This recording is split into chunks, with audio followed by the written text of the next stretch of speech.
Hey guys, come with me as we go on a delicious Japanese food here in Davao. Today, we're visiting Sushi Station located at Asamako Land, Davao City for the first time. The first thing I noticed is the modern Japanese-inspired interior. Napaka-accommodating ng mga staff nila. Very unique na parang nasa Japan ka. So here, tinuturuan na kami ng staff paano mag-order at ano dapat gawin at paano din ang process nila sa bill out since first time nga namin dito. Sobrang na-enjoy talaga namin tingnan ng mga food train na dumadaan sa amin. So before you can enjoy the food, here's how the ordering process works. First, take a look the menu on the tablet right beside your table. You can take your time choosing your food. Once you decide, simply tap the item you want and place your order. So here, nahirapan talaga kami mag-decide since ang dami talagang food na pagpipilian. Nung nakapili na kami, all we have to do is sit back and wait for a minute while enjoying watching this anime. This is their bonus and unfortunately we're lost.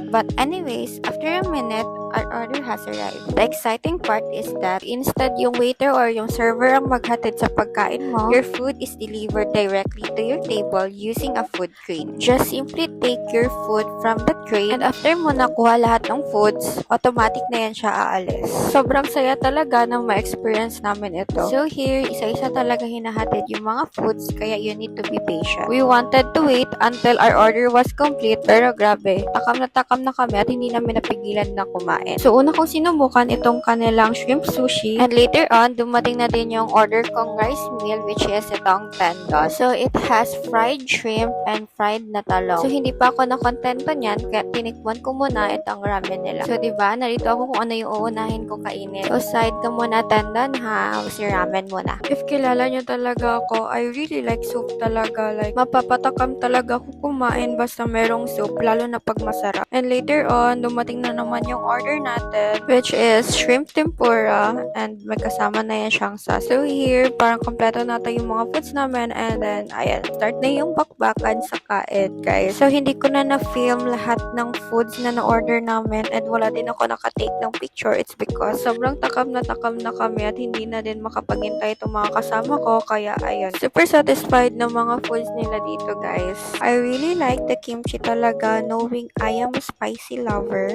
We also like their shrimp tempura. It's because of their crispy buttered coating. I rank it 10 over 10. Sabayan mo pa ng soda. Sobrang perfect ng combo nito, guys. Sobrang sulit talaga yung binayad namin dito, guys. Even though na medyo pricey siya. Habang kumakain kayo, guys, you can still watch anime kasi meron silang big screen for entertainment nila dito sa restaurant nila. One thing we don't like is hindi included ang wasabi sa nigiri. So you need to buy it separately at a price of 55 pesos. I also tried torch squid sushi with uni. So here, tinuturo sa akin na lagyan ko daw ng wasabi yung sushi pero I don't like it talaga. Hindi talaga tanggap ng dila ko, guys, yung wasabi kaya eki siya sa akin. Gusto naman ng mga kasama ko yung wasabi so sila lang yung kumain. So when I tried this torch squid sashimi, medyo gami lang siya kapag ginungaya kasi nga squid siya pero overall it's still good and masarap pa rin. So sobrang busog na nga talaga namin dito, guys, and sobrang worth it na binayad namin dito. Na-enjoy ka na nga sa unique service nila, nabusog ka pa. So this is what we order, good for 3 person. So after namin na-check yung order, mag-rest muna kami and mag-bill out na din kami later on. Overall, I enjoyed the experience, the food was delicious, and the sushi train made the meal even more exciting. You must try this place for bonding with your family, friends, or even your solo food trip. If you have any suggestion for food trips or adventure, please comment down below and we'll try to visit them in one of our next vlog.